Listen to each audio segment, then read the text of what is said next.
Hi, this is the 3D printing lawyer. Today we're designing a rubber band slingshot. Or my kids asked me to print them a rubber band slingshot this weekend.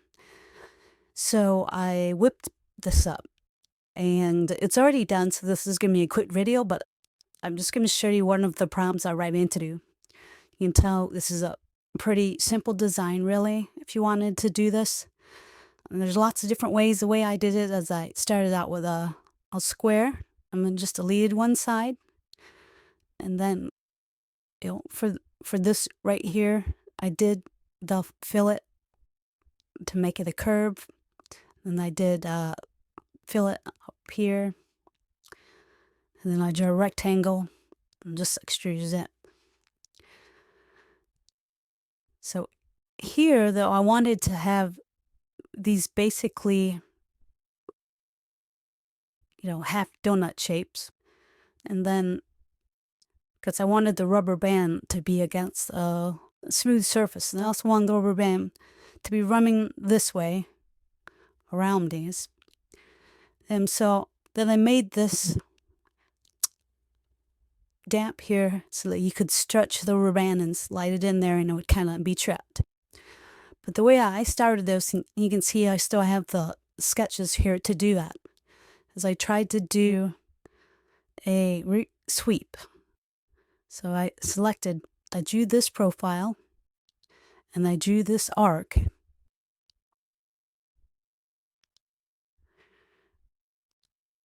And it looks kind of right. I probably want it to be thicker.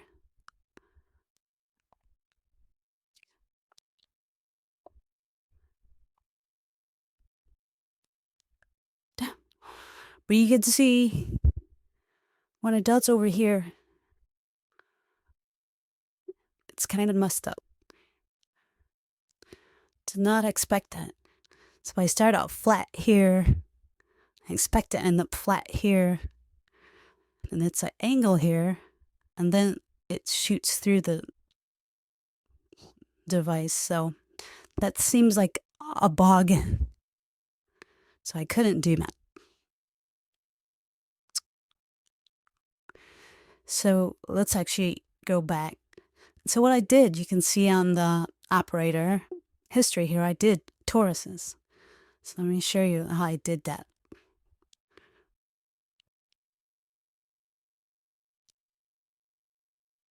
So we'll just show you where the torus is drawn. So I started the torus right here. And I also ended up making, I kind of wanted the torus to go around here to this side. And up just making it on the inside right here. Because it seemed like it would be possibly stronger. And so you just start your torus here. And then you do your inner diameter and outer diameter. It's pretty simple. I'd never really used 3D objects before. They're here under create torus. It worked pretty good. So that's all I got for you today. Sometimes when you're trying to do things in sketches, you can just use 3D objects instead. There's a box, a cylinder, sphere, torus, coil, and a pipe. So that's pretty cool. Thank you for subscribing. Have a good day. Got questions? Drop them in the comments below. Please like this video. Thank you for subscribing. Have a good day.